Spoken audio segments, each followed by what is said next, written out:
Oxygen family के अंदर जब हम डिस्कशन कर रहे थे, यस, ऑक्सीजन फैमिली में डिस्कशन कर रहे थे, तो वहां पे हमारे जितने भी एलिमेंट्स हैं उसमें फर्स्ट एलिमेंट आपको दिखता है ऑक्सीजन, ठीक है। First element is the oxygen. Next element आपको यहाँ पे दिख रहा है, दिस इज दी सल्फर, और इसको याद करने का तरीका आपको बिल्कुल पता है। और next is tellurium, next is polonium, ठीक है।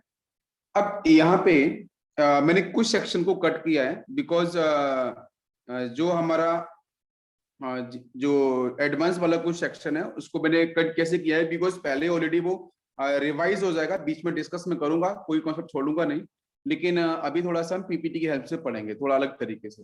तो ये जो पहला एलिमेंट आपको दिख रहा है, देखो ऑक्सीजन, यहाँ पे भी थोड़ा सा कलरफुल लिया है मैंने, आपको समझ में आएगा इस तरीके से। नेक्स्ट आपका देखो यहाँ पे सल्फर, और next is selenium, next is बेटा टेलेरियम, और लास्ट आपका है पोलोनियम। इसको याद करने का तरीका वही था ना, ओ स्टाइल से, जिसको अपन ऐसे देख सकते हैं, ओ स्टाइल से, HTYLE, ओ स्टाइल से तो ऑलरेडी दिख रहा है, ओ स्टाइल से। नेक्स्ट यहाँ से आपका हो जाएगा तेल, एंड बच्चों यहाँ से हो जाएगा आपका पॉलिश, राइट। ऐसा कुछ तरीका था, और भी बहुत सारे बच्चों ने, आप लोगों ने बोला था ओ स्टाइल से टीपो, यस एग्जैक्टली।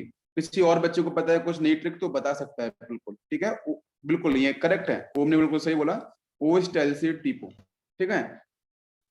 तो इस तरीके से हम याद कर सकते हैं, वो तो इजी मेथड था। अभी क्वेश्चन यहाँ से ये है कि ये जो एलिमेंट्स हैं ग्रुप 16 के, इनको हम लोग बोलते हैं चाल्कोजेन। तो चाल्कोजेंस के पीछे की कहानी मैंने आपको बताई थी, बिकॉज ओर फॉर्मिंग। तो लास्ट के जो एलिमेंट थे कौन कौन से बच्चों, 6 पीरियड वाला एलिमेंट, ठीक है, और 7th पीरियड। 7th पीरियड वाले को तो ध्यान देना नहीं है, उसको आप जाने दो, अनहेक्सियम था ना, उसको जाने दो, उससे कोई इतना दिक्कत नहीं है, ठीक है, बिकॉज वो रिसेंटली डिस्कवर्ड एलिमेंट है, उस पर इतना ज्यादा नहीं, वो रेडियो एक्टिव है।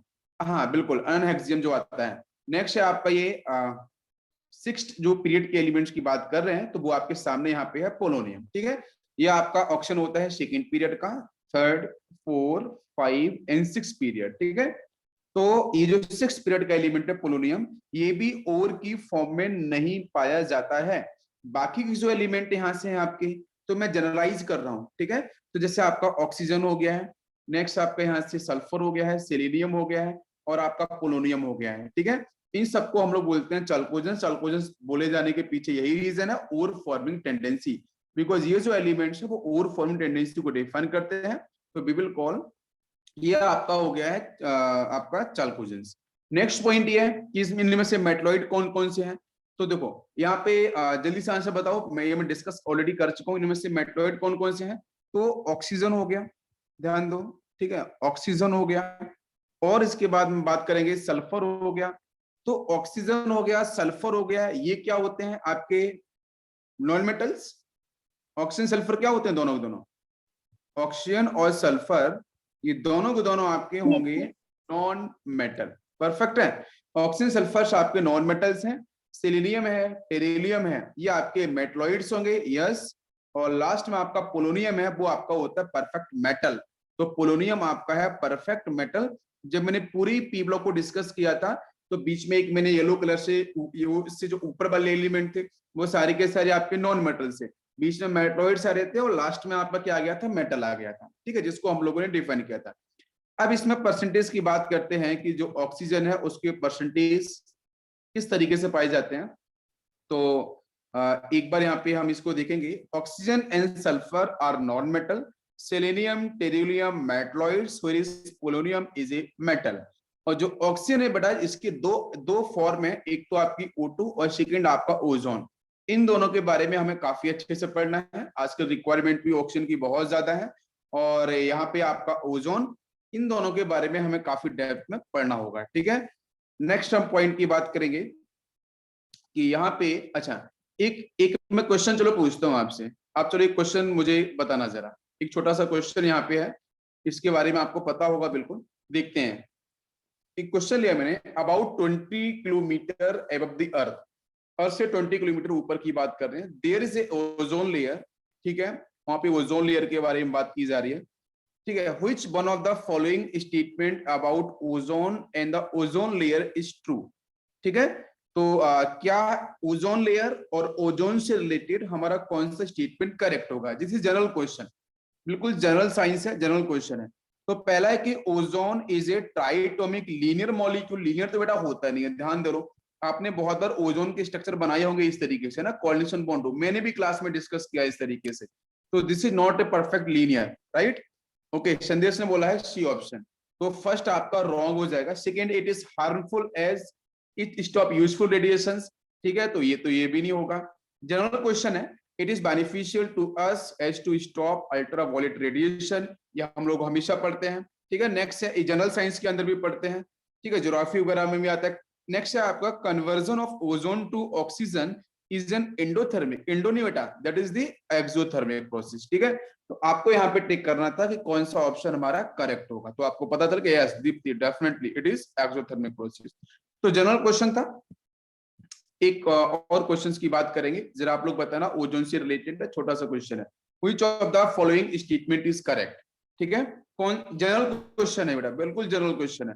Which of the following statement is correct, ठीक है, इसमें ऑलरेडी ऑप्शन करके दे रखा है, लेकिन आपको अपने लॉजिक का यूज करना है, बताना है। तो पहला है, ozone is a resonance hybrid of oxygen. तो बेटा आप यहां देख लो, ओजोन जो है वो रेजोनेटिंग हाइब्रिड बनाता है, अपने ही मॉलिक्यूल से बनाता है ना, बिल्कुल।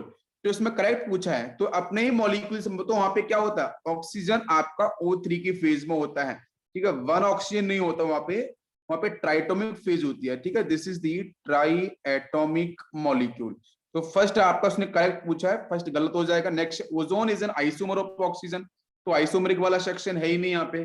नेक्स्ट है, ozone has no relation with oxygen, तो ऑक्सीजन के साथ क्या रिलेशन नहीं है, हाँ बिल्कुल रिलेशन है, बॉन्डिंग आपको मिलती है, कोऑर्डिनेशन बॉन्ड मिलता है आपको, कोवलेंट बॉन्ड मिलता है, तो रिलेशन तो है। तो ये भी आपके से बोला है कि ओजोन इज नो रिलेशन, लेकिन रिलेशन रखता है, आपको करेक्ट ढूंढना है। लास्ट में, ozone is N allotrope of oxygen, तो अभी मैंने आपको बताया था कि ऑक्सीजन का जो फॉर्म है उसमें ऑक्सीजन O2 और आपका आ गया है triatomic, that is the ozone, तो ओजोन आपका एलोट्रोपिक फॉर्म है, ठीक है। तो एक क्वेश्चन ये हो गया है। दो क्वेश्चन थे, इजी क्वेश्चन थे, जनरल साइंस के भी ऊपर बेस्ड थे। नेक्स्ट, अब देखो इसको हम लोग करते हैं ध्यान से ऑब्जर्व। देखो बच्चों, ऊपर जो डिस्कशन किया गया है वो बाई वॉल्यूम है और यहाँ पे बाई मास है, ठीक है। तो जिसको मैंने कल भी एक्सप्लेन थोड़ा बहुत किया था कि अगर बच्चों हम लोग बात करते हैं अर्थ के एटमॉस्फेयर में, ठीक है, यहाँ पे देखो अर्थ यहाँ पे इस तरीके से डिफाइन की गई है, दोनों चीजें आपको बताऊंगा मैं बहुत ही अच्छे से, समझ लो ध्यान से। इसको अर्थ का मैंने एक सेक्शन यहाँ पे डिस्कस किया है, जहां बेटा ये अर्थ का अपर लेयर है, यहाँ पे देखो ये जो हम अर्थ क्रस्ट की बात करते हैं पूरा ये, तो अर्थ के एटमॉस्फेयर की बात में करूं, जो अपर लेयर दिख रहा है ना, अर्थ के एटमॉस्फेयर की बात करूं, जो हल्का सा आपको व्हाइटिश दिख रहा होगा वो एटमॉस्फेयर है, दिस इज एटमॉस्फेयर एक्चुअली, ठीक है। तो वहां पे 78% आपका नाइट्रोजन है, 21% समथिंग आपका ऑक्सीजन होता है, हम बात कर रहे हैं बाई वॉल्यूम, और आर्गन आपका 1% से भी कम, और बाकी अदर एलिमेंट्स या जो भी गैसेस है वो आपकी 1% से कम। लेकिन जब हम बात करते हैं हमारे यूनिवर्स में, तो यूनिवर्स में हाइड्रोजन सबसे अधिक है 75%, जिसको पहले डिस्कस किया है। हीलियम की यूनिवर्स में, मैं पूरे कंप्लीट यूनिवर्स की बात कर रहा हूं, तो उसमें हीलियम का आता है सेकंड पोजीशन 23%, और उसके बाद सारे के सारे बचे आते हैं आपके 2% अदर एलिमेंट्स, ठीक है। इसके बाद बात करते हैं ह्यूमन बॉडी को लेके, तो ये आपका है बाई मास, यहाँ पे बाई मास हम डिफाइन करेंगे। तो बाई मास बात करते हैं तो ह्यूमंस ऑब्वियसली यहीं पे आपको मिल रहे हैं, ठीक है, अर्थ के ऊपर। तो बच्चों यहाँ पे 65% ह्यूमन बॉडी के अंदर ऑक्सीजन, ठीक है। आज आप लोग देख पा रहे हो कि ऑक्सीजन अगर 90% से नीचे या 94 से नीचे जाता है तो उसमें बिल्कुल प्रॉब्लम क्रिएट होती है। तो हमारी ह्यूमन बॉडी के अंदर बाई मास 65% ऑक्सीजन आपकी होती है। कार्बन की बात करते हैं तो 18% है, हाइड्रोजन की बात करते हैं तो 10%। एक डाटा बेस है ये, इसको याद नहीं कर रहे हैं, सिर्फ आपके दिमाग में समझ के रखना है। मैं ठीक है, मैं पीपीटी आपको शेयर भी कर दूंगा, आप लोग देख लेना ग्रुप पे। नाइट्रोजन की बात करते हैं 3% है, कैल्शियम की बात करते हैं बाई मास बात कर रहा हूँ 2% है, नेक्स्ट फॉस्फोरस लास्ट में, बाकी बचे हुए एलिमेंट है। अर्थ क्रस्ट की बात करते हैं तो सबसे ज्यादा बच्चों मिलता है आपको अर्थ क्रस्ट पे, आपको ये 46%, ठीक है, ऑक्सीजन। फिर आता है सिलिकॉन, तो दो ही इंपॉर्टेंट है, बाकी तो आपको देखो एल्यूमिनियम थर्ड पोजीशन पे आता है, आयरन इसके बाद आता है, calcium, then sodium, potassium, magnesium, बाकी अदर एलिमेंट। तो एक यहाँ पे नहीं, ये एक डाटाबेस यहाँ पे रिप्रेजेंट किया गया है, और इस डाटाबेस की बेस पे मैं ये समझाने की कोशिश करूंगा आपको कि एक लिस्ट आपके दिमाग में बैठना चाहिए कि हमारे अर्थ एटमॉस्फेयर सबसे अधिक नाइट्रोजन है 78%, यूनिवर्स की बात करेंगे 75% आपका हाइड्रोजन होगा हाईएस्ट, अर्थ क्रस्ट की बात करेंगे तो ऑक्सीजन आपका 46% है, और इसके बाद अगर बात ह्यूमन बॉडी के अंदर बात करते हैं तो ऑक्सीजन आपका 65% है। तो ऑक्सीजन की इंपॉर्टेंस बहुत ज्यादा है। आप अर्थ के एटमॉस्फेयर की बात करो 21% सेकेंड पोजीशन पे, ह्यूमन बॉडी की बात करो हाईएस्ट परसेंटेज है ना बाई मास। अर्थ क्रस्ट की बात करोगे तो ऑक्सीजन सबसे ज्यादा 46% है। तो ये ऑक्सीजन का प्रेजेंस है बाई मास और बाई वॉल्यूम, तो इसलिए इतना ज्यादा प्रेजेंस है, तो क्यों ना इसके बारे में हम लोग पढ़ेंगे डेप्थ में और समझने की कोशिश करेंगे। तो चलते हैं नेक्स्ट पॉइंट के ऊपर। देखो बच्चों, यहाँ पे है selenium and tellurium are found as metal selenide and telluride in sulphide ore. ठीक है, तो जो सल्फाइड ओर है, हम बात कर रहे हैं ओर्स, तो ओर की फॉर्म में देखो सेलेनियम की मैं बात करूं बच्चों, मैं टेलुरियम की बात करूं, ये दोनों के दोनों आपके जो होते हैं नेचुरल ऑकरिंग सब्सटेंस, एक तो आपका हो गया यहाँ पे सेलेनाइड, मेटल सेलेनाइड, और दूसरा आपका टेलोराइड। ठीक है, ये देखो यहाँ से डिफाइन भी किया गया, मान लो मेटल आपका एम है, यहाँ पे एम एक्स इस तरीके से रिप्रेजेंट कर सकते हैं, और दूसरा आपका यहाँ पे metal M, now this is by telluride. तो इस तरीके से ये क्या होते हैं आपके नेचर के अंदर आपकी ओर की फॉर्म में ये दोनों ही प्रेजेंट होते हैं। नेक्स्ट हम बात करेंगे यहाँ पे पोलोनियम। तो पोलोनियम जो है बेटा occurs in nature as a decay product thorium and uranium minerals. तो यूरेनियम एक बेसिक इंफॉर्मेशन मैं दे रहा हूं आपको, एटलीस्ट समझ में आ जाना चाहिए यहाँ पे कि एनसीईआरटी की स्टेटमेंट है वहां पे लिखी हुई, तो मैं बता दे रहा हूँ। Polonium occurs in nature as a decay product because polonium is radioactive element, it is a radioactive. जब ये रेडियो एक्टिव है तो इसका हाफ लाइफ भी डिफाइन होगा। ठीक है, तो यहाँ पे लॉसेस होगा, जब डिके होगा तो थोरियम एंड यूरेनियम मिनरल्स की फॉर्म में डिके हो जाता है। तो polonium is radio active and is short life, half life की बात कर रहे हैं। हाफ लाइफ का मतलब ये है कि बेटा अगर आपको मैंने 5 ग्राम दिया है, ये 5 ग्राम आपका 2.5 ग्राम में जब कन्वर्ट हो जाएगा, तो यहां से यहां कन्वर्ट होने के लिए 5 ग्राम को 2.5 ग्राम में कन्वर्ट होने के लिए कितना टाइम लगा, this time is called T half for this 5 ग्राम। मेरी बात समझ में आ रही है, यही होता है हाफ लाइफ। ठीक है, तो इसका जो हाफ लाइफ है समझ सकते हो 13.8 डेज, बहुत हाईली रिएक्टिव है। ये बात इसकी रिएक्टिविटी बहुत ज्यादा है कि 13.8 डेज के अंदर ही बच्चों इसकी हाफ लाइफ डिफाइन होती है। अगर मैंने आपको दिया सपोज पोलोनियम 5 ग्राम, तो बच्चों 2.5 ग्राम होने में इसको सिर्फ और सिर्फ 13.8 डेज का ही टाइम लगेगा। This is actually T half. ये आपको ध्यान रखना है, इसकी प्रॉपर्टीज मैंने आपको यहाँ पे बता दी। इसके बाद बात करेंगे हम लोग नेक्स्ट कॉन्सेप्ट में। तो नेक्स्ट कॉन्सेप्ट देखो बच्चों यहाँ पे है कि oxygen double bond oxygen is much stronger than oxygen single bond oxygen. अब सुनना ध्यान से, पहले आप मुझे ये बताओ कि ऑक्सीजन डबल बॉन्ड ऑक्सीजन का फॉर्मेशन के पीछे कल रीजन बताया था बच्चों, स्मॉल साइज, ध्यान दो स्मॉल साइज, और दूसरा इसका जो फोर्स ऑफ अट्रैक्शन है वो बहुत ज्यादा है, इसकी इलेक्ट्रोनेगेटिविटी भी काफी ज्यादा है। तो अब ये करता क्या है, अगर आप एक तरीके से सोचो कि अगर ये ऑक्सीजन सिंगल बॉन्ड से अटैच होता, अगर ऑक्सीजन पहले सिंगल बॉन्ड से अटैच होता, तो ऑक्सीजन के जो खुद के लोन पेयर्स हैं, ऑक्सीजन के जो, बिकॉज ऑक्सीजन बहुत छोटा साइज का है, दोनों एटम बहुत क्लोज होंगे, तो इनके जो लोन पेयर्स होंगे वो रिपल्शन फील करेंगे, और रिपल्शन फील करने से ये बॉन्ड ब्रेक कर जाएगा। इसलिए ऑक्सीजन कभी भी सिंगल बॉन्ड में नहीं होते। एक बहुत तगड़ी कहानी बताऊं आपको कि ऑक्सीजन की बॉन्ड डिसोसिएशन एनर्जी बहुत ज्यादा होती है because of double bond character, और दूसरा मैं आपको बताना चाहूँ कि इसकी रिएक्टिविटी भी बहुत हाई होती है। बॉन्ड डिसोसिएशन एनर्जी के साथ साथ इसकी रिएक्टिविटी भी बहुत हाई होती है। तो पहले तो मैं ये बताऊंगा कि इसका जो डबल बॉन्ड का जो नेचर है वो आपका स्ट्रॉन्गर होता है bond as compare to oxygen single bond oxygen. तो we will define on the basis of bond dissociation energy. तो आप देख सकते हो कि अगर ऑक्सीजन बॉन्ड, यहाँ पे बॉन्ड एनर्जी लिखे मैंने किलो जूल पर मोल के अंदर, तो अगर ऑक्सीजन सिंगल बॉन्ड ऑक्सीजन होगा तो इसकी बॉन्ड एनर्जी होती है 142 किलो जूल पर मोल। अगर बेटा डबल बॉन्ड में चला जाएगा तो यहाँ पे इसकी बॉन्ड एनर्जी, मतलब जब बॉन्ड एनर्जी ज्यादा है तो बॉन्ड एनर्जी ज्यादा, तो ऑब्वियसली स्टेबिलिटी बहुत ज्यादा होगी। तो इसका मतलब बेटा ये 494 किलो जूल पर मोल इसकी बॉन्ड एनर्जी होती है। इसी एनर्जी की वजह से इसकी स्टेबिलिटी भी बहुत ज्यादा होती है। दूसरा, अच्छा ऑक्सीजन डबल बॉन्ड क्यों बनाता है, तो उसके पीछे रीजन आपको पता है, रीजन आपके लिखे small size, force of attraction ज्यादा है, मतलब इफेक्टिव न्यूक्लियर चार्ज की वैल्यू ज्यादा है, इलेक्ट्रोनेगेटिविटी आपकी अधिक है, जिसकी वजह से इलेक्ट्रॉन होल्डिंग कैपेसिटी इसकी बहुत ज्यादा होगी, और ये सिंगल बॉन्ड कंपैरिजन में डबल बॉन्ड की फॉर्म में ज्यादा स्टेबल होगा। नेक्स्ट मैं बताऊं कि सल्फर को जरा लेते हैं, तो जो सल्फर जस्ट इसके नीचे आता है, ऑक्सीजन एंड सल्फर, तो क्या सल्फर भी डबल बॉन्ड से स्टेबल हो सकता है? तो समझते हैं बच्चों, देखो सल्फर सिंगल बॉन्ड सल्फर होगा, सल्फर बिगर साइज का है, बड़े साइज का है ऑक्सीजन कंपैरिजन में। तो जब ये सिंगल बॉन्ड में होता है तो इसकी बॉन्ड एनर्जी आती है 268 किलो जूल पर मोल, और सल्फर का डबल बॉन्ड की फेज में होता है तो इसकी बेटा होती है 425 किलो जूल पर मोल। लेकिन क्वेश्चन तो ये है, क्वेश्चन एक ये है कि सल्फर ये डबल बॉन्ड में अगर स्टेबल है तो फिर ये सिंगल बॉन्ड जिसको मैंने बोला था S8, ठीक है, S8 का मतलब आप समझ में आ रहा होगा कि ऑक्टा एटॉमिक फॉर्म में इस तरीके से डिफाइन है। तो क्वेश्चन है कि ये फॉर्म क्यों लेता है, सिंगल बॉन्ड क्यों जनरेट करता है जब डबल बॉन्ड ऑलरेडी स्टेबल है?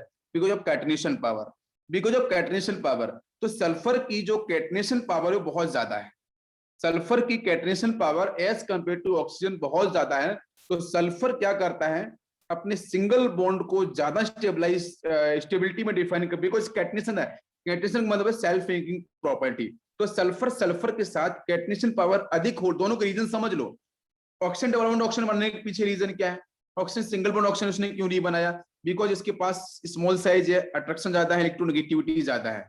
सल्फर का डबल बॉन्ड ऑलरेडी स्टेबल है लेकिन सिंगल बॉन्ड में क्यों गया? Because of catenation power. Sulphur की कैटनेशन पावर इतनी ज्यादा है, कैटनेशन का मतलब होता है सेल्फ लिंकिंग प्रॉपर्टी, कि सल्फर सल्फर से ही कनेक्ट हो जाए, तो इतनी ज्यादा होती है कि जिसकी वजह से इसकी बॉन्ड एनर्जी कम रहे लेकिन फिर भी ये अपनी एक कैटनेशन पावर की वजह से सल्फर डायटोमिक फेज में ना होकर ये ऑक्टाटोमिक फेज के अंदर दिखाई देता है। तो ये बात आपको ध्यान रखनी है, ये आपका इंपॉर्टेंट सेक्शन है कि सल्फर क्यों इस फेज में जाएगा। और दूसरा रीजन मैं आपको बताना चाहूं कि सल्फर जो है बेटा वो यहाँ पे S6 हो गया, S8 हो गया और S20 हो गया, तो डिफरेंट ये फॉर्म के अंदर आपका पाया जाता है। यस, नेक्स्ट पॉइंट की हम बात करेंगे। यस, नेक्स्ट पॉइंट है यहाँ पे ऑक्सीजन और सल्फर को लेके हम बात कर रहे हैं। तो compound containing two oxygen atoms two oxygen atom singly bonded together are usually strong oxidising agent. एक ही कॉन्सेप्ट है, उसकी कॉन्सेप्ट से यहाँ पे मैंने इस पॉइंट को डिस्कस में करूंगा। कॉन्सेप्ट ये है कि बच्चों कोई भी कंपाउंड, क्योंकि हम लोग ऑक्सीजन और सल्फर के बारे में डिस्कशन कर रहे हैं, ऑक्सीजन सल्फर कंपेरिजन कर रहे हैं, containing two oxygen atom singly bonded, जैसे H2O2 आपको पता है, जितने भी पेरोक्साइड है उसमें आपको जनरली मतलब कोई सी भी कंपाउंड जहां पे पेरोक्सी लिंकेज मिल जाए, मतलब आपको ऑक्सीजन सिंगल बॉन्ड ऑक्सीजन आपको देखने को मिल जाए, containing two atom singly bonded together are usually strong oxidising agent. क्यों? क्योंकि देखो यहाँ पे पता होना चाहिए पेरोक्सी लिंकेज है, पेरोक्साइड है, इसमें से जब आप इसे हीट करते हो तो हीट करने पे पेरोक्साइड बच्चों क्या करता है, half moles of nascent oxygen को रिलीज करता है, आपको पता है अच्छे से। ऑक्सीजन मतलब क्या मैं लिख सकता हूँ 1/2 करके O2, इस तरीके से 2 से 2 कैंसिल हो जाएगा तो आपका 1 नेसेंट ऑक्सीजन आपको मिलेगा, ठीक है, half moles of O2, half moles of O2 release. अब इसको ऐसे भी समझ लो कि अगर H2O2 तो यहाँ से प्लस रिलीज होता है नेसेंट ऑक्सीजन, ठीक है। इसी नेसेंट ऑक्सीजन को हम ऐसे रिप्रेजेंट करते हैं इस तरीके से, 2 से 2 कैंसिल कर दो तो यहाँ से मिल जाएगा आपको 1 नेसेंट ऑक्सीजन। तो जब ये कंपाउंड ऑक्सीजन को रिलीज कर रहा है तो वर्किंग एज ऑक्सीडाइजिंग एजेंट है कि reducing agent? Working as oxidising agent और रिड्यूसिंग एजेंट, किस तरीके से वर्क करेगा बताओ मुझे। ऑब्वियसली जब ऑक्सीजन को रिलीज कर रहा है, और आपको थ्योरी अच्छे से पता है, classical concept of redox reaction क्या कहता है कि जब electronegative atom, most electronegative atom जब रिलीज होता है तो उसको हम क्या बोलते हैं, ऑक्सीडेशन प्रोसेस या रिडक्शन प्रोसेस? रिडक्शन प्रोसेस ना, यहाँ पे रिडक्शन तो उसका रिवर्स हो जाएगा आपका ऑक्सीडाइजिंग एजेंट। तो यही H2O2 कैसे वर्क करेगा, ऑक्सीडाइजिंग एजेंट की तरीके से। तो ये कंपाउंड ये समझ में आ गया है, हाँ oxy related then reduction, okay बिल्कुल सही रीति। तो यहाँ पे आपको समझ में आ गया कि अगर ऑक्सीजन सिंगल बॉन्ड ऑक्सीजन किसी भी कंपाउंड के अंदर प्रेजेंट है, सिंगली बॉन्डेड अटैच्ड है ऑक्सीजन, तो उस केस में आपका पूरा का पूरा molecule working as a strong oxidising agent, ठीक है। एक आपकी कॉन्सेप्ट है आपके ऑक्सीजन को लेके ही। अब जनरली पेरोक्सी कंपाउंड ऐसा करते हैं। नेक्स्ट हम लोग बात करेंगे कि oxygen to other elements rather than itself, ठीक है। In particular covalent bond to hydrogen कि ऑक्सीजन अपने ही ऑक्सीजन से बॉन्ड बनाता है, इसकी जो सिंगल बॉन्ड जो बॉन्ड एनर्जी है वो काफी लेस होती है। लेकिन जब ऑक्सीजन बाकी अदर एलिमेंट मेटल के साथ बॉन्डिंग बनाएगा, तो उस केस में या अदर एलिमेंट के साथ बॉन्डिंग बनाएगा, तो वहां पे इसकी बॉन्ड एनर्जी काफी अधिक होती है। सबसे अच्छा एग्जांपल आपका OH बॉन्ड। तो OH बॉन्ड आपको कहाँ मिलता है? वाटर मॉलिक्यूल के साथ मिलता है। तो होती है 4, 5 बहुत ज्यादा एनर्जी है। क्यों अधिक है? उसके पीछे रीजन है कि भाई ऑक्सीजन की नेगेटिविटी बहुत ज्यादा है, जिसकी वजह से यहाँ पे एक एक्स्ट्रा फैक्टर वर्क करता है हाइड्रोजन बॉन्डिंग का, जिसकी वजह से यहाँ पे आपकी सबसे अधिक स्टेबिलिटी या जो एनर्जी कॉन्सेप्ट होगा वो आपका अधिक। किसी बच्चों को आवाज कम आ रही है, ठीक है, अभी क्लियर आ रही होगी, ठीक है। अच्छा, नेक्स्ट हम बात करेंगे सल्फर, सिंगल बॉन्ड सल्फर। इसकी बॉन्ड एनर्जी आपकी होती है 268 किलो, लेकिन इसकी कैटनेशन पावर बहुत ज्यादा है। सल्फर की जो कैटनेशन पावर है अधिक है, इसलिए आपको मिलता है डिफरेंट फॉर्म के अंदर, डायटोमिक में नहीं मिलता है, ठीक है। हेक्साटोमिक आपके वहां पे जो आपका ऑक्टाटोमिक है उन डिफरेंट फॉर्म के अंदर देखने को मिलेगा। सल्फर के साथ अगर हाइड्रोजन आएगा तो इसकी जो बॉन्ड एनर्जी है वो एस सिंगल बॉन्ड एस से आपकी अधिक हो जाती है, बिकॉज सल्फर की इलेक्ट्रोनेगेटिविटी इतनी भी कम नहीं हो जाती है कि यहाँ की बॉन्ड एनर्जी। लेकिन एक पॉइंट है कि ऑक्सीजन सिंगल बॉन्ड ऑक्सीजन और OH बॉन्ड में जो बॉन्ड एनर्जी है वो आपकी OH की बहुत तेजी से इंक्रीज करती है। लगभग आप देख सकते हो तो समथिंग आपका 4 टाइम्स इंक्रीज कर चुका है, लगभग 4 टाइम्स इंक्रीज कर चुका है। तो यही कॉन्सेप्ट है कि यहाँ पे एक्स्ट्रा आपको कोवलेंट बॉन्ड जो स्ट्रॉन्ग हाइड्रोजन बॉन्डिंग का है, electronegative difference, definitely electronegative difference से भी हम लोग यहाँ पे इसको एक्सप्लेन कर सकते हैं, बिल्कुल सही। नेक्स्ट क्वेश्चन मैं पूछूंगा, एक क्वेश्चन यहाँ पे है, which source maximum catenation property, सबसे अधिक कैटनेशन प्रॉपर्टी कौन शो करेगा? तो मैं बता चुका हूं, ऑक्सीजन फैमिली के सारे एलिमेंट्स हैं, तो नीचे वाले शो नहीं करेंगे, सल्फर इज द आंसर। समझ में आ गया? बहुत सिंपल सा क्वेश्चन था, सल्फर। सभी क्लियर हो गया होगा। नेक्स्ट बच्चों हम लोग बात करेंगे इसकी प्रॉपर्टीज के ऊपर। तो प्रॉपर्टीज करते हैं ऑब्जर्व। प्रॉपर्टी में बेटा देखो, सबसे पहले ये जो यहाँ पे जो टेबल बनी हुई है, ये बच्चों NCERT की एज इट इज टेबल है। आपको टेबल के लोग से ही पता चल रहा होगा, ठीक है, जो कलर इसमें है। तो टेबल जो है वो डायरेक्ट बच्चों NCERT से ली गई है, ठीक है, NCERT डाटाबेस से लिया गया है। अब यहाँ पे सबसे पहले हम बात करेंगे एटॉमिक नंबर। तो ऑलरेडी आपको पता है यहाँ पे 8, 16, 34 मैजिक नंबर ऐड करते जाओ, आपको आंसर मिल जाएगा, पोलियम तक आपका 84। नेक्स्ट है एटॉमिक मास, डिफाइन किया गया है, तो इसका लगभग हम डबल करते चलते हैं, लगभग आंसर मिल जाता है, ठीक है। एटॉमिक मास, एटॉमिक नंबर दोनों ही आपके NCERT के हैं। नेक्स्ट इलेक्ट्रॉनिक कॉन्फ़िगरेशन की बात करो, ये भी आपको पता होगा। जनरल कॉन्फ़िगरेशन बच्चों क्या होता है? NS2 और NP4, बिकॉज 6 इलेक्ट्रॉन्स यहाँ पे आपको दिखते हैं, NS2 NP4। अभी क्वेश्चन है जरा यहाँ पे, हाँ बिल्कुल NS2 NP4 सभी का। अभी यहाँ से आप देखो तो ये आपका हीलियम कहाँ से? Second period. अब यहाँ से आपका ये ऑक्सीजन सेकेंड पीरियड का है, ये थर्ड पीरियड का है, तो 3 आ जाएगा, N की जगह ना 3 यहाँ पे आ जाएगा, 2 आ जाएगा, 3 आ जाएगा। नेक्स्ट आपका ये 4 है, तो 4 रख दो यहाँ पे, 4s2 4p4। लेकिन ये ध्यान रखना कि जब 4s2 4p आएगा तो 3d उसके पहले आ जाएगा, तो इसलिए जो आपका यहाँ पे सेलेनियम है इसके साथ आपको 3d10 मिलना शुरू हो जाता है, ठीक है। इसके बाद ट्रिलियम की बात करते हैं, तो यहाँ पे आपको 4d मिलेगा, बिल्कुल 4d10 करना पड़ेगा लास्ट में आपका, because this is balance electronic configuration, general configuration NH2 NP4, ठीक है। तो 5s के पहले 4d आ जाएगा, 3d मत लिखो तो कोई दिक्कत नहीं है, हम बात करें टेलुरियम की, 4d आप लिख दो यहाँ पे, ठीक है। नेक्स्ट बात करते हैं हम लोग पोलोनियम। तो पोलोनियम के अंदर आपको यहाँ पे आप देख सकते हो, ये आपका यहाँ पे 2 2 3 4 5 6, 6 का मतलब यहाँ से 4f का स्टार्टिंग हो जाएगा। और आपको पता है वो एक बहुत ही बेसिक सी मैंने सेकंड ट्रिक बताई थी पीरियोडिक टेबल की, याद करने के लिए किसी भी एलिमेंट का इलेक्ट्रॉनिक कॉन्फ़िगरेशन वही है। तो यहाँ पे 4f इंट्रोड्यूस हो जाएगा और जीनोन आपको मिलेगा, यहाँ ऊपर क्रिप्टॉन मिलेगा, आर्गन, नियोन और आपका हीलियम।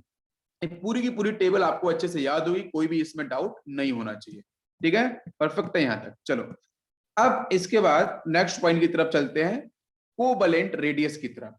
तो कोवलेंट, ये भी टेबल बच्चों NCERT की है, ये भी टेबल आपकी NCERT की ही है। यहाँ देखो कोवलेंट रेडियस बच्चों यहाँ पे आपको पाइकोमीटर में डिफाइन की गई है, पिकोमीटर में डिफाइन की गई है, जिस तरीके से आप बोलो। और यहाँ पे ऑक्सीजन के बच्चों क्या है भाई, आपको अच्छे से पता है, ये जो आपके S ब्लॉक, ये देखो बच्चों ये आपके P ब्लॉक के एलिमेंट हैं। तो जो P ब्लॉक के एलिमेंट बच्चों जनरली क्या करते हैं? कोवलेंट बॉन्ड का ही फॉर्मेशन करते हैं, शेयरिंग ही करते हैं। अभी हम पढ़ेंगे कि जो ऑक्सीजन फैमिली के एलिमेंट इलेक्ट्रॉन्स को डोनेट करते हैं, शेयर करते हैं, क्या करते हैं। नहीं, टेबल को याद नहीं करना, टेबल को याद नहीं करना, बिल्कुल ओम टेबल को याद नहीं रखना है, बिल्कुल याद करना ही नहीं है, सिर्फ समझना है। ठीक है, बिकॉज एनसीईआरटी के टेबल इसलिए आपको मैं यहाँ पे बता दे रहा हूँ, एक बार आपको आइडिया, बिकॉज देखो मैं कवर कर रहा हूँ एनसीईआरटी, बाकी कॉन्सेप्ट भी आपको बताऊंगा एक्स्ट्रा, ये तो बहुत छोटे कॉन्सेप्ट है। डाटा को याद नहीं करना है, सिर्फ ऑब्जर्व करना है, समझ लेना है, ठीक है बस। अब देखो यहाँ पे जो ऑक्सीजन का आपको पता है टॉप टू बॉटम आने पे यहाँ पे साइज बच्चों क्या होता है, साइज आपका इंक्रीज करता है, बिल्कुल, बिकॉज प्रिंसिपल सेल इंक्रीज करती है। नेक्स्ट आयनो रेडियस की बात करें तो आयनो रेडियस का मतलब बेटा यहाँ पे जो आपका एलिमेंट होगा या जो आपके एलिमेंट्स होंगे, मैं यहाँ पे ई ले लेता हूँ, ई आपका एलिमेंट है तो उस पर चार्ज -2 डेवलप हो रहा है, क्यों? बिकॉज यहाँ पे कंफ्यूजन था आपका NH2NP4। अभी क्वेश्चन पता है हमारा क्या है, किसके पास 6 इलेक्ट्रॉन दिख रहे हैं तो 2 इलेक्ट्रॉन ले लेगा ये, और लेने के बाद ये -2 में कन्वर्ट हो जाएगा। तो -2 का मतलब आपको जनरली क्या होगा कि जो ऑक्सीजन फैमिली के एलिमेंट हैं उनका जो ऑक्सीडेशन नंबर है वो जनरल ऑक्सीडेशन नंबर आपको -2 दिखाई देगा, बिकॉज सिंपल सा कॉन्सेप्ट है, बिकॉज इलेक्ट्रोनेगेटिविटी काफी ठीक ठाक है, आपके पी ब्लॉक एलिमेंट है, नॉन मेटल्स हैं तो इलेक्ट्रॉन्स को लेना चाहेंगे। मैं दोनों बात करूंगा, शेयरिंग के बारे में बात करूंगा, ट्रांसफर के बारे में भी बात करूंगा, स्टेबल किससे ज्यादा होगा on the basis of thermodynamical concept. तो यहाँ पे जनरली मैं बात करूं तो इसलिए एनसीईआरटी में लिखा है e की पावर -2 लिखा है, उसका एग्जैक्ट मीनिंग यही है कि जो ऑक्सीजन फैमिली के एलिमेंट हैं वो जनरली आपको -2 के स्टेट के अंदर दिखाई देते हैं। वही आयन रेडियस के बारे में बात की गई है, आप देख सकते हो 140 से 184, 198, देन 221, देन 230, तो ये भी रेडियस क्या हो रही है आपकी, इंक्रीज कर रही है, ठीक है। तो टॉप टू बॉटम आने पे आयनिक रेडियस हो गई या कोवेलेंट रेडियस हो गई, दोनों रेडियस करेंगे आपकी इंक्रीज। अब बात करते हैं नेक्स्ट इलेक्ट्रॉन गेन एंथैल्पी पे, ये सब ऑलरेडी आपको पढ़ा चुका हूं, सिर्फ रिवीजन है। इलेक्ट्रॉन गेन एंथैल्पी पे बात करते हैं तो जरा ध्यान से मुझे बताना, इलेक्ट्रॉन गेन एंथैल्पी में ऑक्सीजन की जो इलेक्ट्रॉन गेन एंथैल्पी -141 है, ऐसा एनसीईआरटी में गिवन है, ऐसा एनसीईआरटी का डाटा गिवन है, इसको हम लोग समझ रहे हैं। तो यहाँ पे सल्फर का है -200, देन सेलेनियम का फिर से देखो हो गया है -195, टेलियम का हो गया है आपका यहाँ पे -190, पोलोनियम का हो गया है आपका -174।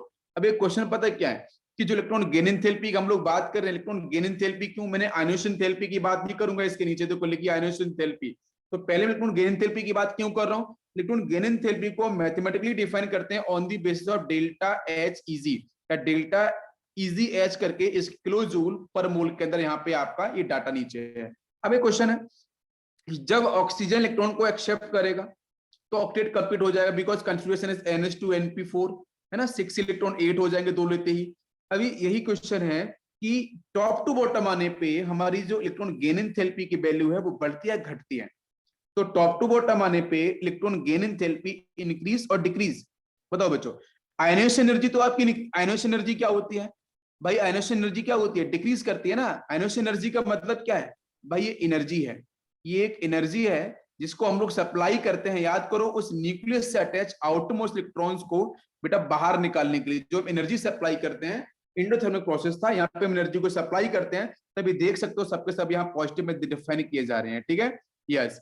तो यहाँ रिमूविंग इलेक्ट्रॉन्स, ठीक, आउटर मोस्ट सेल से बाहर निकालते हैं, बिकॉज फोर्स ऑफ अट्रैक्शन को फिनिश करने के लिए, जो एक बीच में फोर्स ऑफ अट्रैक्शन आपका वर्क करा है in between nucleus and outer most electrons. Question ये है कि इलेक्ट्रॉन गेन एंथैल्पी आपका जो ट्रेंड है वो -141 से -200 गया है, हाँ, तो first increase then decrease then normal trend को फॉलो कर रही है, ऐसा क्यों, ऐसा क्या यहाँ पे है, बताओ आप मुझे, ऐसा क्या यहाँ पे आंसर होगा। यस, बन के बारे में यहाँ पे डिस्कशन किया जा रहा है, इलेक्ट्रॉन एफिनिटी बन के बारे में, इलेक्ट्रॉन गेन एंथैल्पी की बात कर रहा हूं मैं। तो बच्चों पता है ऑक्सीजन से जब मैं सल्फर की तरफ जाऊंगा तो जो एफिनिटी की वैल्यू है वो क्या कर रही है, यहाँ पे ईए बन के बारे में डिस्कशन किया जा रहा है, जो बेटा एनसीईआरटी में टेबल के बने वो ईए बन के बारे में है। तो जब मैं जा रहा हूँ ऑक्सीजन से सल्फर की तरफ तो E1 इलेक्ट्रॉन एफिनिटी 1 की जो वैल्यू है, इलेक्ट्रॉन जो गेन एंथैल्पी की वैल्यूज है, तो बेटा सबसे पहले मुझे बताओ इंक्रीज कर रही है डिक्रीज कर रही है, ऑब्वियसली वो नेगेटिव में है तो इंक्रीज कर रही है डेफिनेटली, वो तो सिंबल है ना एनर्जी रिलीज होने का, लेकिन डेफिनेटली एनर्जी क्या कर रही है, मैग्नीट्यूड में इंक्रीज ही कर रही है। लेकिन जैसे इसके बाद मैं मूव किया हूं सल्फर से, देखो ध्यान से नीचे, सल्फर से मैं मूव किया हूं नेक्स्ट पोलोनियम की तरफ, सल्फर से मैं मूव किया हूं पोलोनियम की तरफ, तो वैल्यू बच्चों कर रही है डिक्रीज। समझ में आ रहा है? अभी इसका रीजन आपको समझा देता हूं, देखो इलेक्ट्रॉन डेंसिटी के ऊपर बात करता हूं मैं, तो आप जरा ध्यान से देखना, मैं बताना चाहता हूं कि इलेक्ट्रॉन डेंसिटी के लेवल से इसका आंसर कैसे बदलेगा, कैसे इसका रीजन निकल के आएगा, और बहुत ही अच्छा क्वेश्चन बन सकता है यहां से, ठीक है। अच्छा, तो इलेक्ट्रॉन डेंसिटी बच्चों 2p, देखो 2p जो ऑर्बिटल्स हैं उनकी जो एनर्जी है, ध्यान देना, 2p ऑर्बिटल्स कहां मिलेगा मुझे बताओ, सेकंड पीरियड वाला कौन सा, ऑक्सीजन। अरे सेकंड पीरियड वाला कौन सा है, ऑक्सीजन। तो ऑक्सीजन के अंदर जो 2p ऑर्बिटल्स मिलेंगे उनकी जो इलेक्ट्रॉन डेंसिटी होगी, 2p ऑर्बिटल्स में जो एनर्जी, 2p ऑर्बिटल्स में जो इलेक्ट्रॉन डेंसिटी होगी वो ऑब्वियसली बच्चों कैसी होगी बताइए जरा मुझे, और कैसी होगी, हाई होगी ना, बताओ मुझे। अरे हाई होगी ना, क्यों हाई होगी भाई, साइज बहुत छोटा है, ऑक्सीजन का जो साइज है वो कैसा है, बहुत छोटा है, ऑक्सीजन का साइज बहुत छोटा है, तो वहां पे इलेक्ट्रॉन डेंसिटी कैसी होगी, बहुत ज्यादा। परफेक्ट, बिल्कुल। ऑक्सीजन का साइज छोटा है तो वहां पे इलेक्ट्रॉन डेंसिटी की वैल्यू कैसी हो जाएगी बच्चों, बहुत मैक्सिमम हो जाएगी। तो फिर वहां पे क्या होगा बताओ, वहां पे नेक्स्ट पॉइंट में क्या होगा, इसकी वजह से क्या इफेक्ट पड़ेगा इलेक्ट्रॉन एफिनिटी के ऊपर, बताओ जरा। अरे इलेक्ट्रॉन गेन एंथैल्पी है ना, इलेक्ट्रॉन आ रहा है ना भाई, ये ऑक्सीजन एटम है, यहाँ पे बाहर से इलेक्ट्रॉन आ रहा है ना, गेन एंथैल्पी है। तो जब इलेक्ट्रॉन डेंसिटी यहाँ पे इतनी हाई हो चुकी है तो बाहर से आने वाला जो इलेक्ट्रॉन है वो रिपल्शन फील करेगा ना, मैं यही तो पूछना चाह रहा हूँ, गेन एंथैल्पी का इलेक्ट्रॉन्स को एक्सेप्ट करना। तो उस केस में बाहर से आने वाला जो इलेक्ट्रॉन होगा उसमें उसकी वजह से बच्चों वहां पे क्या होगा, रिपल्शन बहुत ज्यादा हो जाएगा, बिकॉज ऑक्सीजन का साइज बहुत छोटा है और यहाँ पे आपका रिपल्शन पहले से ज्यादा हो गया है, तो रेजिस्टेंस विल क्रिएट, तो कुछ रेजिस्टेंस क्रिएट होगा जिसकी वजह से जो इनकमिंग इलेक्ट्रॉन्स है उसमें रिपल्शन फील होगा, और रिपल्शन फील होगा तो फिर E1 की वैल्यू क्या होगी ऑक्सीजन की, बताओ मुझे, ऑक्सीजन क्या हो जाएगी, कमी हो जाएगी ना। तो ऑक्सीजन की इसलिए जो इलेक्ट्रॉन एफिनिटी बन की हम बात करते हैं वो लेस हो जाएगी, और जब वो लेस हो जाएगी, अब बात करते हैं सल्फर, तो सल्फर की मैक्सिमम वैल्यू क्यों होती है, बिकॉज रीजन बच्चों बहुत क्लियर, इसका साइज बड़ा है, पहली बात समझ लो। सल्फर की मैक्सिमम वैल्यू है, अगर आप पूरी बात कर लो नीचे, सेलेनियम की, टेरिलियम की, पोलोनियम की, सब कंपेरिजन में सल्फर की सबसे अधिक है, बिकॉज सल्फर की इलेक्ट्रोनेगेटिविटी बहुत डाउन भी नहीं होती है, दूसरा इसके पास प्रेजेंट है वेकेंट डी ऑर्बिटल्स, तो वेकेंट डी ऑर्बिटल्स की वजह से इलेक्ट्रॉन एफिनिटी की वैल्यू इसकी होती है सबसे ज्यादा, ये बात आपको ध्यान रखनी है। Size as well as electronegativity, वो दोनों वैल्यूज अट्रैक्शन, उसकी वजह से इसकी जो एफिनिटी वैल्यू है वो सबसे ज्यादा हो जाती है। सभी को समझ में आ गया, वो यहाँ पे लिखा है रीजन, देखो small size of oxygen, electron का रिपल्शन होगा, ऑब्वियसली वैल्यू विल डिक्रीज, सभी को समझ में आ गया हो, क्लियर, कोई इसमें डाउट नहीं रहना चाहिए, क्लियर है। बेटा ऑक्सीजन के एलोट्रॉप्स में बता चुका हूं पहले ही आपको, अभी एक बच्चे ने क्वेश्चन पूछा है एलोट्रॉप्स के बारे में, तो एलोट्रॉप्स में यहीं पे देखो बता देता हूं आपको, एक किसी बच्चे ने एक क्वेश्चन पूछा है कि सर एलोट्रॉप्स के बारे में थोड़ा बताओ। तो एलोट्रॉप देखो बच्चों, यहाँ पे ऑक्सीजन का एलोट्रॉप कौन कौन सा है, मैंने बताया था कि ऑर्डिनरी ऑक्सीजन जो हम O2 की बात करते हैं और ओजोन की बात करते हैं, ये दोनों ऑक्सीजन के एलोट्रॉप्स होते हैं। अगर मैं यहाँ पे डिस्कस करूं बच्चों सल्फर को लेके, तो सल्फर के एलोट्रॉप्स कौन कौन से होते हैं मैं बताऊंगा बाद में, लेकिन अभी पूछो मैं बताता हूं कौन कौन से होंगे। रोम्बिक सल्फर, एक आता है बच्चों रोम्बिक सल्फर, दूसरा होता है मोनोक्लिनिक सल्फर, मोनोक्लिनिक सल्फर, फिर होता है बच्चों प्लास्टिक सल्फर, प्लास्टिक सल्फर होता है, और होता है amorphous sulphur. Rhombic, monoclinic, next plastic, last is amorphous sulphur. ये इंपॉर्टेंट नहीं है, इसमें से रोम्बिक और मोनोक्लिनिक इंपॉर्टेंट है। नेक्स्ट बच्चों सेलेनियम की बात करें, तो सेलेनियम के आपके यहाँ पे कौन कौन से होंगे बताओ जरा। तो सेलेनियम के हमारे जो एलोट्रॉप्स होते हैं उसमें एक तो रेड रेड फॉर्म होती है, इसकी इंपॉर्टेंट नहीं है मैं बता देता हूँ, रेड फॉर्म होती है, एक ग्रे फॉर्म होती है, बस दो ही फॉर्म इसकी इंपॉर्टेंट है, रेड और ग्रे फॉर्म, ये दोनों हमारे सिलेबस के अंदर नहीं है। टेरिलियम की बात करते हैं, टेरिलियम की भी दो होती है, एक तो क्रिस्टलाइन फॉर्म होती है और दूसरी होती है एमॉर्फस फॉर्म, ये भी सिलेबस में नहीं है, ठीक है। नेक्स्ट पोलोनियम की बात करते हैं तो अल्फा बीटा फॉर्म होती है, ठीक है, अल्फा और beta form both are metallic form. तो मैंने जनरलाइज कर दिया है, आपको यहाँ पे समझ में आ गया होगा आई थिंक, नाउ क्वेश्चन आपका वो क्लियर हो चुका है। अब सुनो नेक्स्ट पॉइंट की तरफ, yes now we will come density. अच्छा एक पॉइंट और बचा है बच्चों, मैंने आपको वहां पे बताया नहीं, उसको बताता हूँ। यहाँ पे देखो आयनाइजेशन एनर्जी के बारे में, तो आयनाइजेशन इंथैल्पी ध्यान से ऑब्जर्व करो, आयनाइजेशन इंथैल्पी में क्या है भाई, इलेक्ट्रॉन्स को बाहर निकालना है, आउटरमोस्ट इलेक्ट्रॉन्स को न्यूक्लियस के जो फोर्स ऑफ अट्रैक्शन को फिनिश करना है, तो एनर्जी देनी पड़ेगी, तो वो इलेक्ट्रॉन बाहर चला जाएगा। अभी क्वेश्चन है कि भाई इसकी एनर्जी क्या है, देखो 1314 सबसे अधिक है पॉजिटिव में,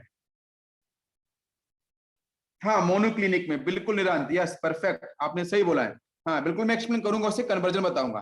ठीक है, तो यहाँ से देखो इसकी वैल्यू बच्चों क्या कर रही है, नॉर्मली आपकी डिक्रीज कर रही है। परफेक्ट, देखो पूरा का पूरा वैल्यू डिक्रीज कर रही है, तो इसमें कोई ऐसा एक्सेप्शन वाला पॉइंट तो है ही नहीं है कि नॉर्मल वैल्यूज आपकी डिक्रीज कर रही है।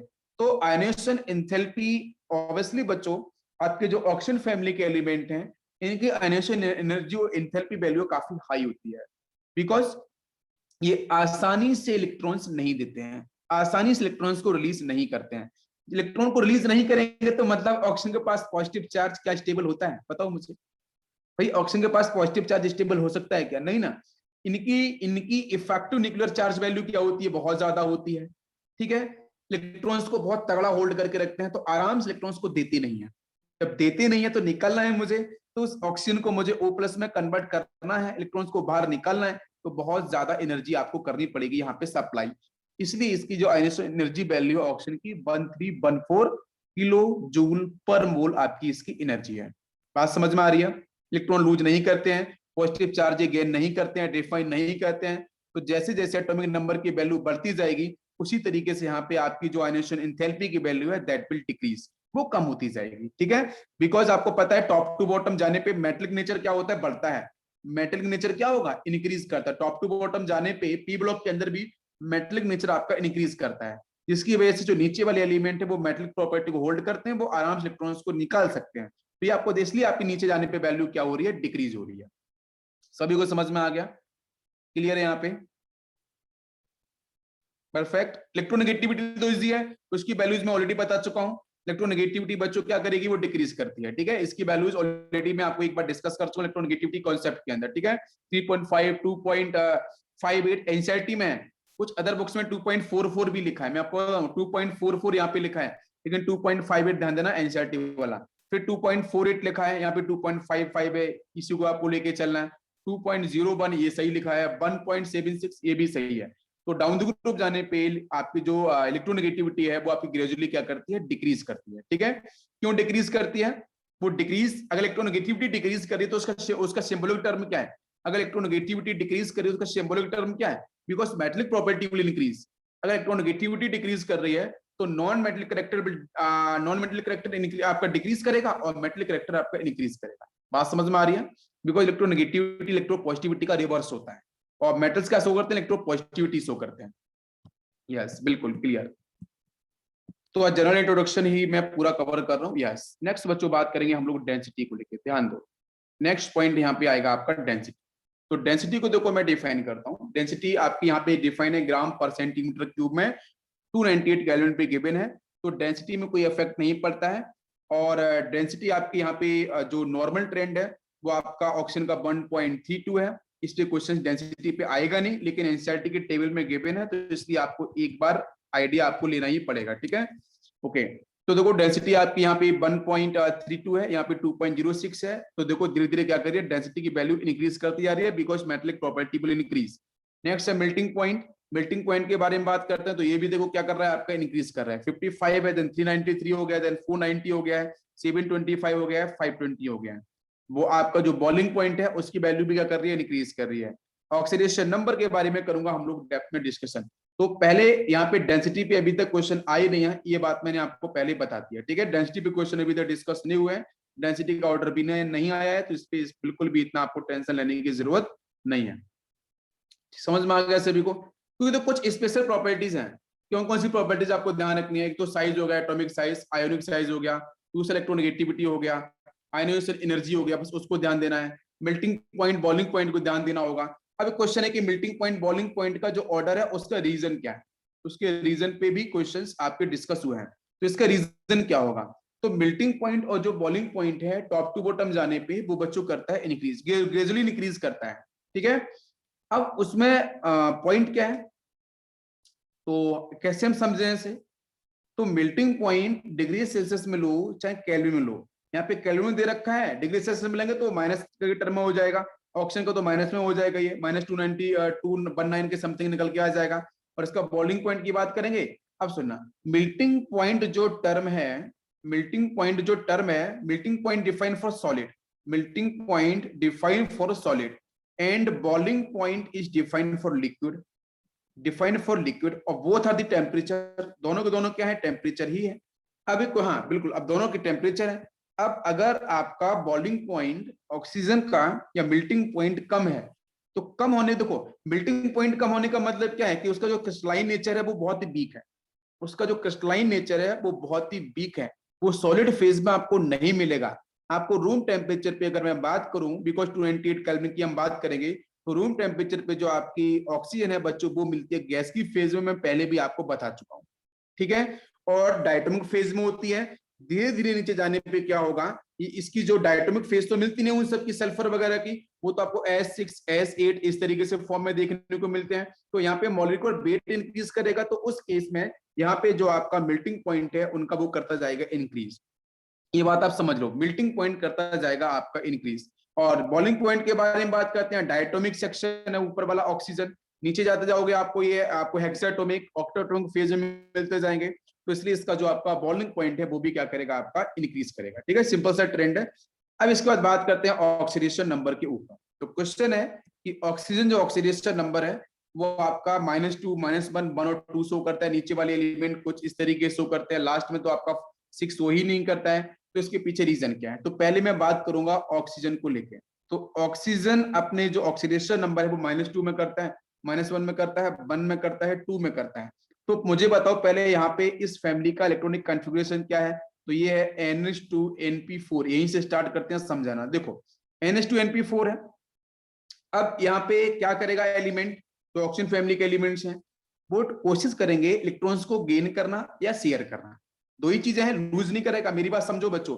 या तो इलेक्ट्रॉन्स को ये गेन करेंगे तो स्टेबल हो जाएंगे, बाई इलेक्ट्रॉन्स मिल जाए ऑक्टेट पूरा, या बच्चों शेयर करेंगे, लूज नहीं करेंगे, ये बात समझ लो आप। बिकॉज यहाँ पे इनकी जो इलेक्ट्रॉन एफिनिटी वैल्यू की जो हम बात कर रहे थे, या जो आयनोशन एनर्जी की बात कर रहे थे, तो उसमें इसकी आयनोशन एनर्जी की वैल्यू बेटा क्या होती है, बहुत ज्यादा होती है। मतलब आपको बहुत एनर्जी सप्लाई करनी पड़ेगी तभी आपका इलेक्ट्रॉन यहाँ से बाहर जाएगा। तो यहाँ पे ऑक्सीजन फैमिली के एलिमेंट या तो अपनी स्टेबिलिटी को पूरा करने के लिए इलेक्ट्रॉन्स को गेन कर सकते हैं या फिर शेयर कर सकते हैं, दो ही इनके पास ऑप्शन है। अब क्वेश्चन है कि जब ये गेन करेंगे या शेयर करेंगे तो किसकी तरह बनेंगे, इनर्ट गैस कॉन्फ़िगरेशन को होल्ड कर लेंगे। भाई जो दो इलेक्ट्रॉन्स आ जाएंगे तो NH2 और NP6 हो जाएगा, बिल्कुल नोबल गैस की तरह बन जाएंगे। लेकिन ऑक्सीजन की इलेक्ट्रोनेगेटिविटी बहुत हाई है, आपको ध्यान रखना है। इलेक्ट्रोनेगेटिविटी हाई है तो जो ऑक्सीजन है वो अपने -2 की स्टेट में मैक्सिमम कंपाउंड, -2 की स्टेट में मैक्सिमम कंपाउंड में देखने को मिलता है। लगभग 95% कंपाउंड के अंदर ऑक्सीजन -2 की स्टेट में ही मिलता है। क्यों, बिकॉज ऑक्सीजन इलेक्ट्रोनेगेटिविटी बहुत हाई है, जिसकी वजह से ये आपको -2 की स्टेट में ही मिलेगा। लेकिन बच्चों यहाँ पे एक्सेप्शन आता है ऑक्सीजन फ्लोराइड, एक आता है ऑक्सीजन फ्लोराइड। तो ऑक्सीजन फ्लोराइड में फ्लोराइड का -1 होता है, because fluorine is most electronegative atom, तो फ्लोरीन का -1 होगा, तो ऑक्सीजन का बच्चों यहाँ पे प्लस में निकल के आ जाता है, ये आपको ध्यान देना है। तो ऑक्सीजन फ्लोराइड को छोड़ के बाकी मैक्सिमम कंपाउंड के अंदर ऑक्सीजन का -2 क्यों होता है, because of its electronegativity value. समझ में आ गया। अगर किसी मेटल का ऑक्साइड बेटा बनेगा तो फिर उस केस में आपको पता है ऑक्सीजन का -2 ही रहेगा, आयनिक नेचर रहेगा, ये आपको ध्यान रखना है। डायटोमिक फेज में मतलब ऑक्सीजन -2 की स्टेट में ही आपको जनरली आपको देखने को मिलेगा, ठीक है।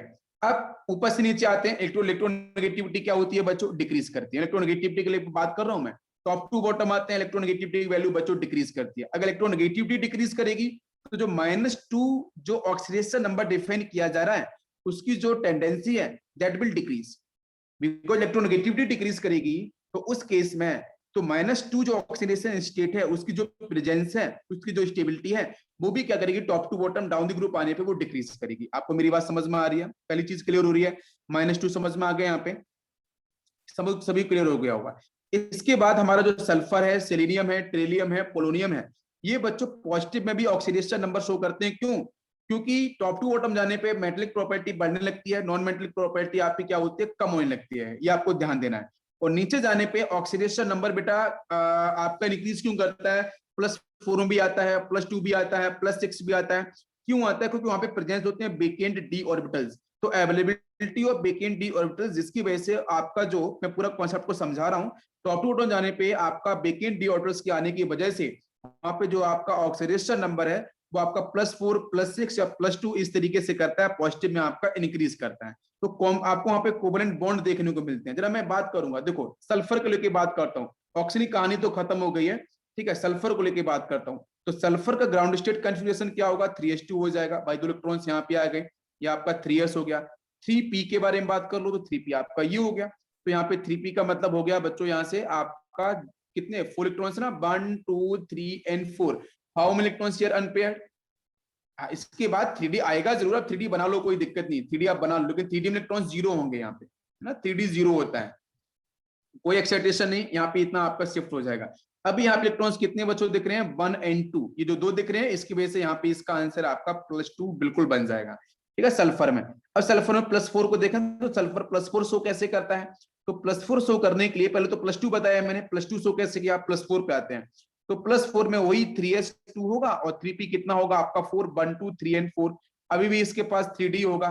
तो अगर मैं कराता हूं एक्साइटेशन तो वो +2 वाला जो ऑक्सीडेशन नंबर वो +4 में कन्वर्ट हो जाएगा। कैसे, इलेक्ट्रॉन निकल के यहाँ पहुंच जाए तो देख लो आप 1 2 3 4, तो कितना आंसर होगा यहाँ पे +4 आपको देखने को मिलेगा ऑक्सीडेशन नंबर। नेक्स्ट मैं बात करूं सल्फर में, सल्फर क्या +6 भी शो करता है, हाँ बिल्कुल शो करेगा। जैसे सल्फर में आपका ये 3s हो गया है, यहाँ से आपका 3p हो गया है, ये आपका 3d होगा। तो जरा एक्साइटेशन करा के देखो, तो एक्साइटेशन में 2 इलेक्ट्रॉन्स यहाँ होंगे और 1 2 3 4 यहाँ का एक्साइटेशन होकर यहाँ पहुंच जाएगा, और s वाले का भी करा दो एक्साइटेशन तो वो यहाँ पहुंच जाएगा। तो टोटल इलेक्ट्रॉन्स कितने दिख रहे हैं आपको अनपेयर्ड 1 2 3 4 5 6।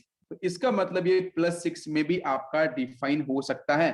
तो सल्फर के मैंने बताया +2 में भी है, +4 में भी है, +6 में because presence of big and D orbitals. ठीक है, और ऑक्सीजन क्यों नहीं कर रहा है, बिकॉज हाँ बिल्कुल SF4 एंड SF6 एग्जांपल। जैसे बच्चों हम बात करते हैं ऑक्सीजन क्यों शो नहीं करता है, बिकॉज ऑक्सीजन के पास प्रेजेंट डी ऑर्बिटल्स नहीं होते हैं। यह बात आपको ध्यान से करना है, समझ में आ गया सभी को, क्लियर है। बाकी एलिमेंट आपके डाइवेलेंट भी होते हैं, टेट्रावेलेंट भी होते हैं, हेक्सावेलेंट भी होते हैं, बट ऑक्सीजन सिर्फ एक ऐसा है जो आपको डाइवेलेंट नेचर में ही देखने को मिलेगा, डाइवेलेंट नेचर में ही आपको देखने को मिलेगा। समझ में आ गया, ओके। चलो ये पॉइंट यहाँ पे हो गया है आपका फिनिश।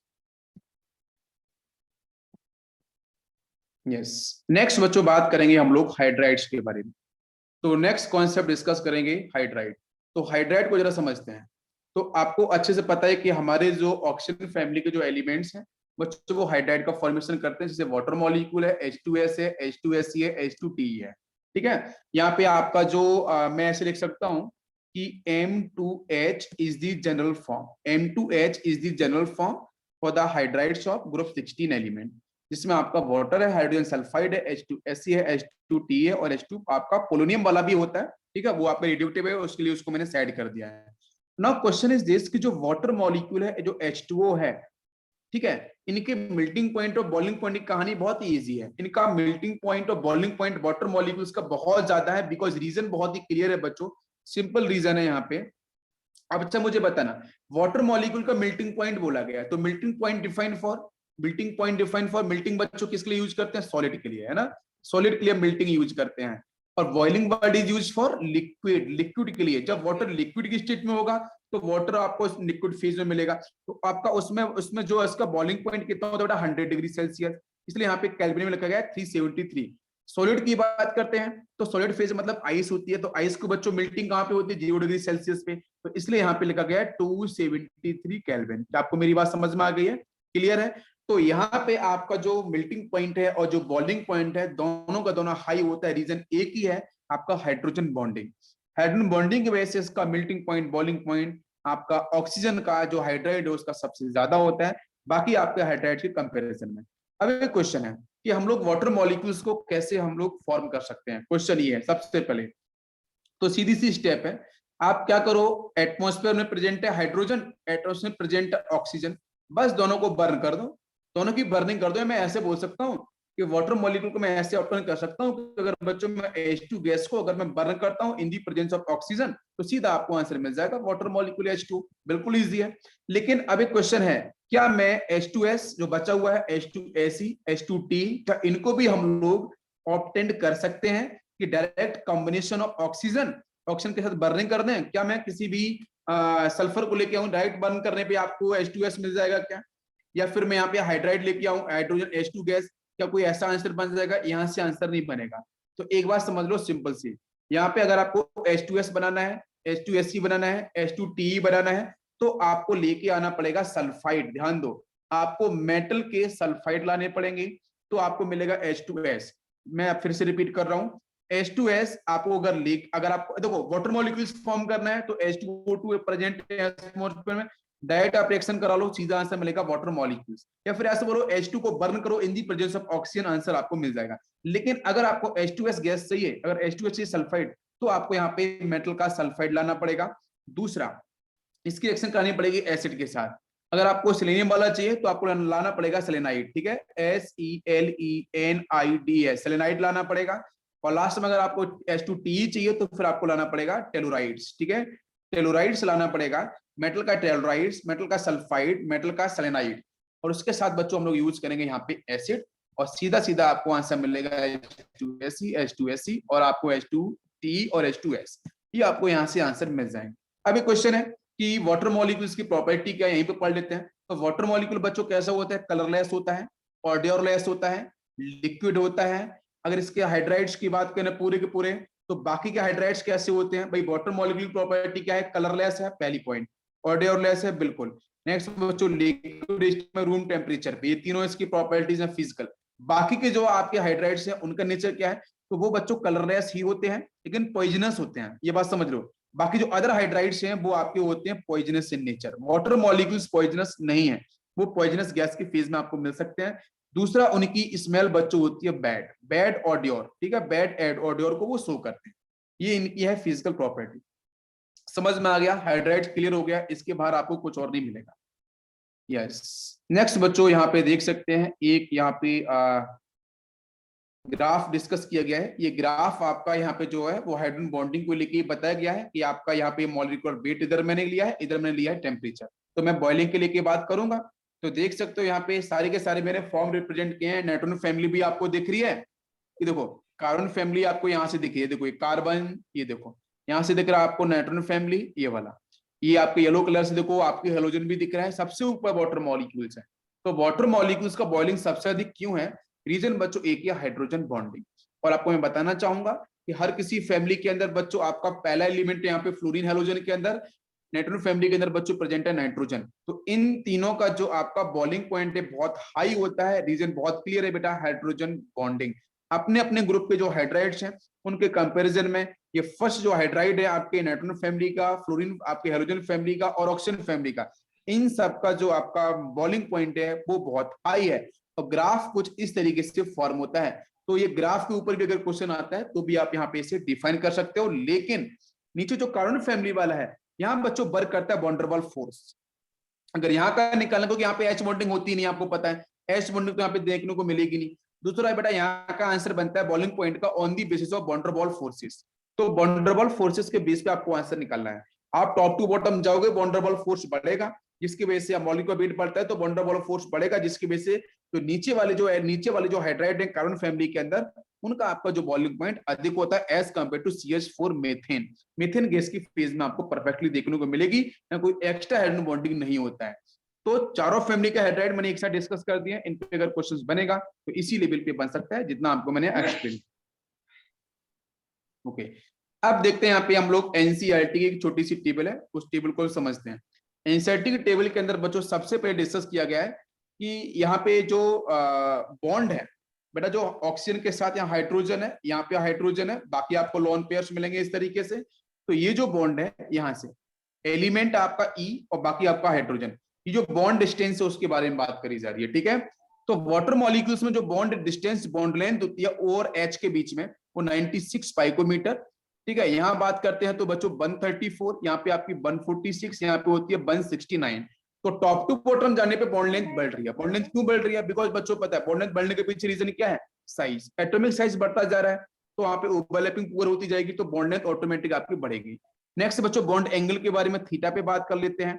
तो ये वाला बॉन्ड एंगल, हाइड्रोजन यहाँ पे एलिमेंट मान लेते हैं M और यहाँ पे हाइड्रोजन ये, तो ये जो बॉन्ड एंगल है, ये जो थीटा है वो कितना है? तो देखो सबसे ज्यादा आपको थीटा कहाँ मिल रहा है? वाटर मॉलिक्यूल्स में 104। क्यों? क्योंकि ऑक्सीजन का साइज बहुत छोटा है, इसके पास लोन पेयर्स भी बहुत क्लोज होंगे, तो यहाँ पे रिपल्सन ज्यादा होगा। तो ज्यादा रिपल्सन होगा तो बॉन्ड एंगल यहाँ पे मिलेगा 104 डिग्री। फिर H2S में मिलेगा 92।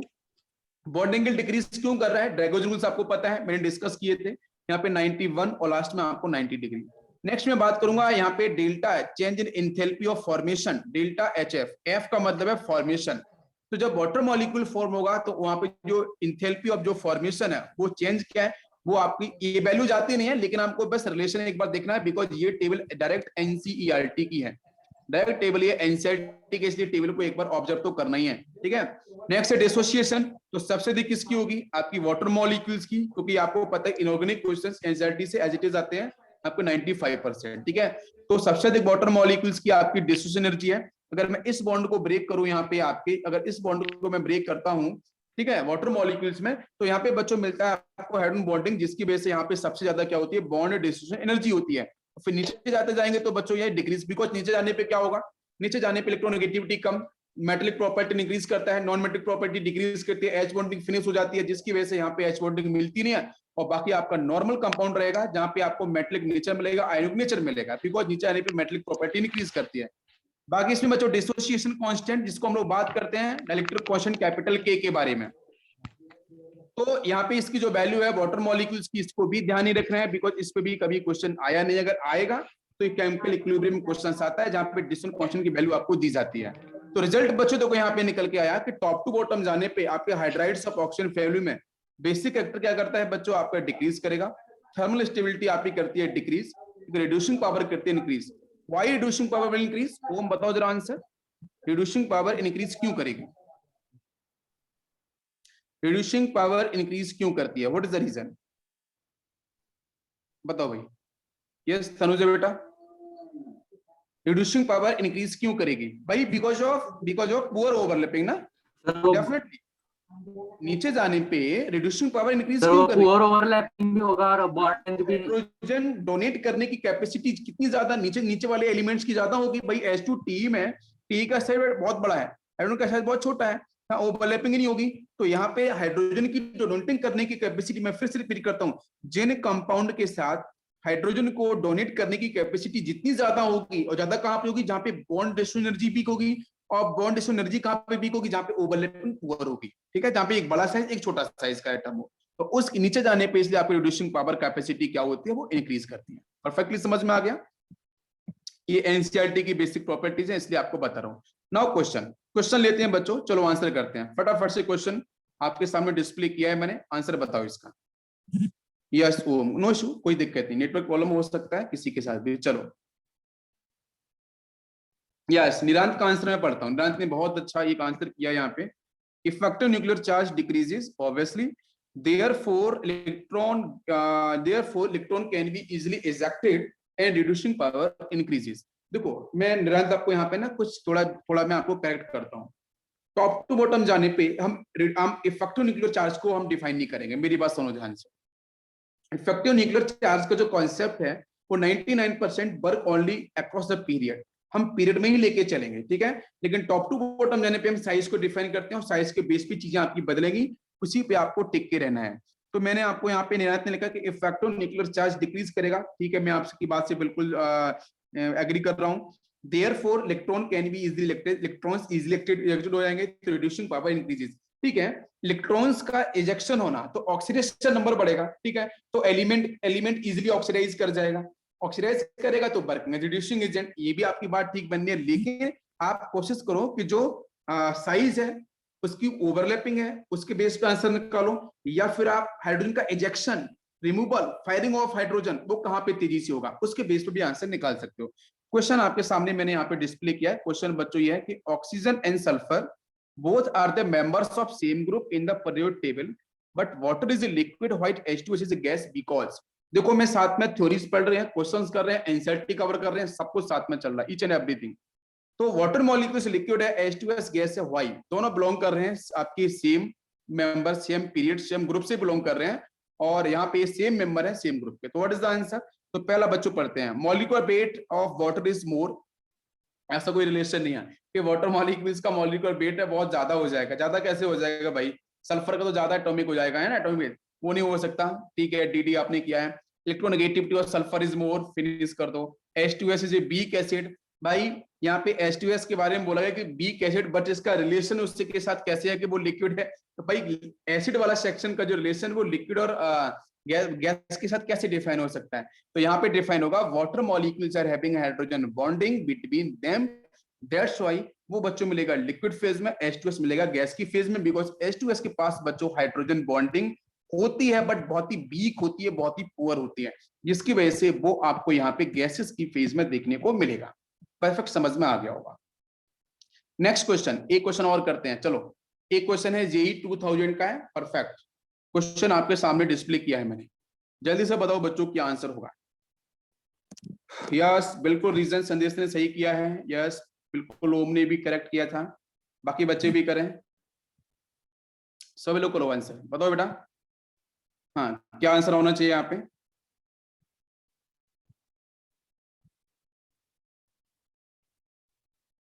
ओके परफेक्ट, क्या आंसर होगा यहाँ पे? अरे भाई सिंपल से तो है यार, आप लोगों ने आंसर किया भी है। निरांत आंसर करो बेटा। दसंत क्या hydrogen bonding H2O because of hydrogen bonding, अभी उस पे चल रहे हैं। तो देखो जेई का क्वेश्चन है, आप कैसे कितना आसानी से करोगे। एमोंगस वाटर H2S, ये सारे हाइड्राइड हम लोगों ने पढ़े अभी। Highest boiling point, highest boiling point answer will be hydrogen bonding, पहला ही है। ठीक है, बाकी नीचे वाले आप रीड करो, कोई फायदा है नहीं उनसे, क्योंकि उनसे आंसर नहीं बनने वाला। Okay next question. Yes next question, which of the following hydrides has the lowest boiling point. अभी पढ़ा है तो क्वेश्चन अभी कर लो तो याद रहेंगे हमेशा, ठीक है concept. Which of the following hydrides has highest boiling point, highest boiling point किसका होगा?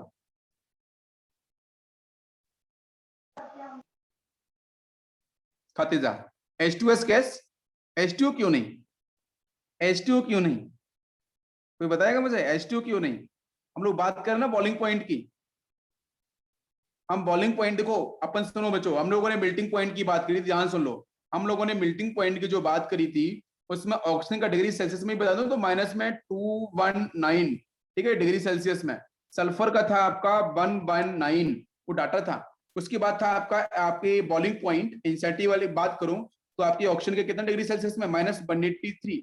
और सल्फर का था आपका 445 बिकॉज ऑफ मोनोक्लिनिक फेज, है ना, मोनोक्लिनिक फेज का होता है ये जो 445 है ना, ये इसका जो एल्ट्रोपिक फॉर्म बताया ना, मोनोक्लिनिक फॉर्म, वही है ये मोनोक्लिनिक फॉर्म 445 वाला डिग्री सेल्सियस।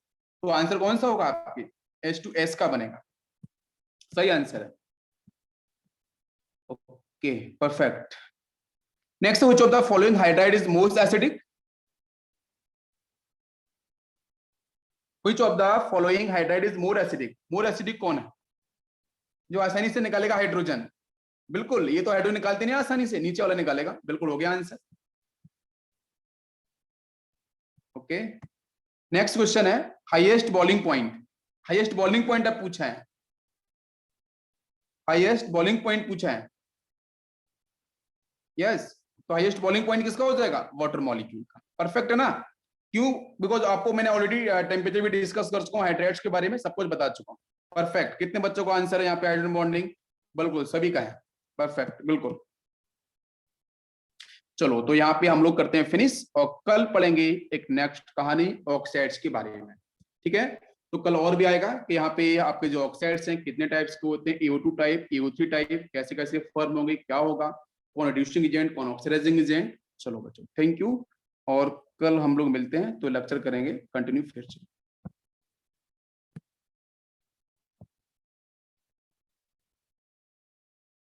एक सेकेंड सर, आप मुझे होस्ट करो, मुझे स्टॉप करना है रिकॉर्डिंग को।